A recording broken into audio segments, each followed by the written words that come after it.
Jeff Howard here at Kiteboarding.com. The 2014 season started, and I got to say, thank you so much for all of the feedback that you're giving us. We hear from you over the phone, asking and talking about these videos, as well as over the email. And I want to say thank you very much, and the feedback on the YouTube really helps us out and gives us some ideas. Now, trust me, the ideas come from you guys, so if you have any out there, please let us know. It really helps out. One of the questions that we get right now that I want to try to answer today is talking about bar sizing, line sizing, and just different systems that and how that effect goes into the kiting and how it may affect you in your riding. We have people calling in about making extensions and extending your lines out. You can do so. It's very, very easy. You can extend it to any size. We can make you any size length of lines if you like. Now, normal riding line length that comes with almost every single kite out there will range anywhere from about 23 to 27. Why are we in those numbers? Who knows? It's somebody else that likes to make a different system. Now, the most common is right around the 25 meter setup out to your kite. That is what kites are designed around. So what that means is it's the line length that allows the kite to turn at the speed it wants to turn, get you your upwind ability from it, and just all around flying and give you a large enough window to fly in. So what I want to talk about is how that may affect your riding and what you might want to do. A big thing is guys who are riding in the surf will shorten their lines. Now, what does that do? If you shorten your lines, it's going to do a couple things. One, which is the most thing that they really like, is it increases the turning speed of the kite. If you get closer, let's say I've got the Hulk here to kind of give you some ideas and reference. The wind window is how far that kite will reach across the wind window. So if the wind's coming from his back here, how far will that kite go? So as you can tell, if I scoot it out to reach each side of the wind window, the kite has to travel a lot further to get to that point, as well as line drag, as well as the reaction of the input that you put into that kite and those distance of lines. So the shorter it is, the quicker that kite's going to get to the edge. So sometimes in the surf riding, up to, I would say, about 15 to 18 meter line set is about the shortest you would ever really want to go. That kite is going to be moving quick. Now, you have to get into this and think about this. If that kite is here, and as soon as you turn it, it's quickly going to reach the edge, and it's not going to produce much power. So remember, you're going to be turning that kite a ton.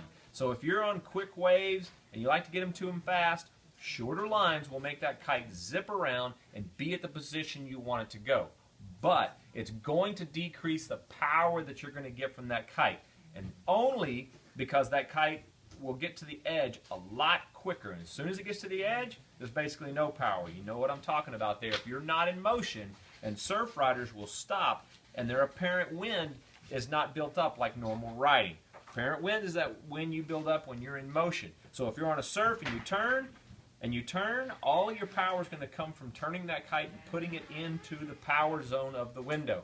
That is the difference of what's going to happen. Now, if it is cranking winds and you get on those little bit longer lines, you will see in the surf, you will enjoy it. It'll get up in that clean wind. Of course, it depends on the size of the waves and the wind, but when you're in the high winds and you're on smaller kites, put them out there. Get it out there. Smaller kite has a quicker depower range. It will shut down a lot faster. If you're riding in the waves with something that's around the 11 meters, 12 meters, and 13, if you're riding big kites, shorten some of those lines down. It'll make that kite react faster. But if you're on small kites, man, don't worry about it. Put them out to the normal 20 to 25 meter line set. You won't have a problem. You will get cleaner air, and the kite will react fast enough. So line lengths will vary your power. If you're out there as a normal riding in flat water, it's not a big difference. That kite is designed around that standard length of lines will give you the best performance. So when you're in the waves is where it will make a big effect. So if you want to lengthen your lines out and you want to play with links in there and shortening them, it's very easy to do. So let's talk about bars and how the bar may affect and what that kite will do. I've got a few bars here, and what I'm going to talk about is you've got some of the standard sizes of bars are getting around the 45 being the smallest, and if you want to cut it down, go for it. You really are not gaining anything from that. But a 45 centimeter bar is about the smallest you would ever want to go. You can go up to, I've seen up to 60 centimeter bars. How will that take effect on the kite? Well, if you're flying really big kites, obviously what it will do will give you more leverage. The distance from the center out, as you start to pull that bar, it'll put more reaction in the longer it is. The shorter, the less reaction. So it's not a big thing to change those bar lengths on the smaller size kites. If you get down, I would say a 45 centimeter bar is right around the range from a 9 meter and down in those small sizes. And that's fine. You can also fly a 50 centimeter bar if you want. What that will do, it'll give you more action on that kite. You will relax and center your hands in the middle, and you'll barely move that thing. It's kind of like a power steering if you want to go up a little bar size. But just be aware, it's gonna give you more action, as well as if you're in the D-power mode. Let's say you're in the surf a lot, or you're flying in really gusty conditions. If you go too small of a bar, you're pushing that bar away in those gusty conditions, and you have to pull it down to put any control into that kite. So if you go a longer bar, and when you're in gusty conditions, or you're riding in the surf and you ride D-powered a lot, and you're pulling it down, to get the turn action, you're gonna have to pull that bar down a lot more and put it back into power mode. So the longer that bar is, the shorter action you're going to have before it will actually start putting a little action into it. So you can stay a little further depowered. So if you understand that right, if it's in gusty, positioning of that bar, you've got to get it down to get back in control. So as soon as I pull it down, and if I can put more control because it's longer, it will help you out. So gusty conditions and in the surf, go a little longer. I normally run about a 50 centimeter bar on almost everything I ride. Now if I ride about a 14 and oversized kite, I jump to the longest, which is in that 50 range, 50 to 55, 50 to 57 range. That'll give me a lot more reaction time. And well, it's kind of like driving a sports car. If you get something that has a very loose, you have to turn it a whole lot. You get a sports car, and they're real quick in controlling that. But once you get used to it, you'll be fine with it. But you can throw that kite around real fast, and it'll get out of control. Now, let me show you a few systems that are really cool that's coming into the 2014 season. Now, Airush had already had one before. This is called their Smart Bar. And what it is it's a bar that will work in different lengths. All you got to do is push the button, slide off the extension, push the button, and you're back into a 45 centimeter bar if you do this to both sides. The thing is, don't lose this. It will work without this, but it'll be very uncomfortable on your hands. That's about the only downside. And making sure to lube inside of here and keep this coated, because this is aluminum. You leave salt water inside of here, it will corrode. Cleaning these out, it's not a big deal. Just wash it off. And a lot of people don't do it, but do so. And putting some oil on here, lubing this with something, it doesn't matter what it is. WD-40, water deterrent, is what that stands for. So that will help you out and keep that water out of there. Put the disc back on, size your bar back out. So it's kind of like a one bar system that'll work on every single one of those kites out there. I think it's 55 centimeter, it goes down to 45. So it'll work on just about every single kite that's out there. A really cool system, real clean bar.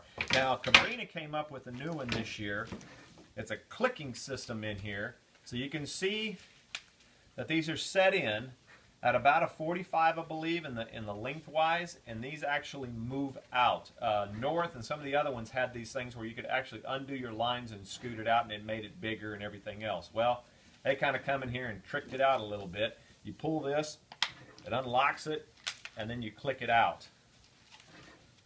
Kind of neat.